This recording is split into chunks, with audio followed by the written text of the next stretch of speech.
ብዙውን ጊዜ ስለሚገድሉን በሽታዎች እናወራለን፣ ስለ ወባ፣ ስለ ትራፊክ አደጋ ወይም ስለ ልብ በሽታ። ነገር ግን በቤታችንና በሰፈራችን ውስጥ ስሙን ለመጥራት የምንፈራው ሌላ ቀውስ እየተስፋፋ ነው። በኢትዮጵያም ያለው መረጃ የሚያሳስብ ነው። ሰዎች ለምን ራሳቸውን ያጠፋሉ? ራሳቸውን የሚያጠፉ ሰዎች ሞትን ፈልገው ሳይሆን የማይችሉትን ስቃይ ለማምለጥ ሲሉ ነው። እነዚህ ሰዎች ምንም ነገር አይስተካከልም፣ ምንም ነገር አይለወጥም በሚል ተስፋ መቁረጥ ስሜት ውስጥ ሆነው እኔ ላደርገው የምችለው ልለውጠው የምችለው ምንም ነገር የለም በሚል አቅም የማጣት ስሜት አስረው እኔ ለሌሎች ሰዎች ችግር ነኝ ብለው ራሳቸውን እንደ ሸክም እያዩ ማንም አይረዳኝም ብለው ራሳቸውን ያገኛሉ። እነኚህን ሐሳቦች ብቻቸውን ብናያቸው ተራ ይመስላሉ። አንድ ላይ ሲሆኑ ግን ግለሰቡ ካለበት ጨለማ ብቸኛው መውጫ ሞት ብቻ ይመስላል።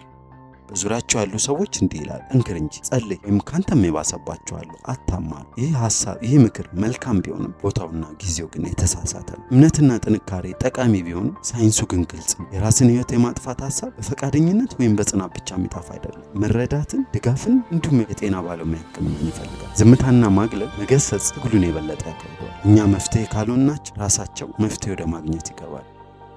ምልክቶቹስ ምንድን ናቸው? የራስን ሕይወት ማጥፋት ድንገት ያለምንም ምልክት በባዶ አይመጣም። አንድ ሰው ከጓደኞችና ከቤተሰብ ራሱን በድንገት ካገለለ፣ በዙሪያው ካሉ ሰዎች ራሱን ካገለለ፣ ቀደም ሲል ይወዳቸው የነበሩ ነገሮችን ካቆመ፣ እርም ብሎ ከተወ፣ ስለ ተስፋ መቁረጥ ወይም ስለ ሕይወት መሰልቸት ደግሞ ደጋግሞ ካወራ፣ ከከባድ ጭንቀት ወይም ሐዘን በኋላ በድንገት መረጋጋት ካሳየ፣ እነዚህ የማስጠንቀቂያ ደወሎች ሊሆኑ ይችላሉ።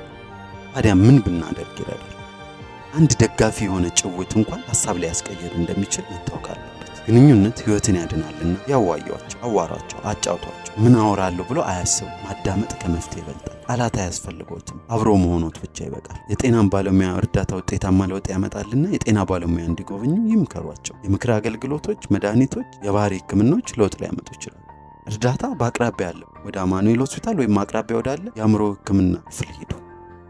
ይህን ቪዲዮ እያየሽ የምትታገይ ከሆነ የሚሰማሽ ስሜት እውነተኛ ነው። ነገር ግን ይህ የህይወት ታሪክሽ ማብቂያ አይደለም። አእምሮ ወይም አእምሮሽ ምንም መውጫ የለም ቢልም ይህ የህመሙ ድምፅ እንጂ እውነታው አይደለም። ለምታምነው ሰው አውራ፣ ለምታምኚው ሰው አውሪ። ብቻህን አይደለም፣ ብቻሽን አይደለሽ። በዙሪያችሁ ያለ ሰው እየተሰቃየ ከሆነ ትክክለኛውን ጊዜ አትጠብቁ።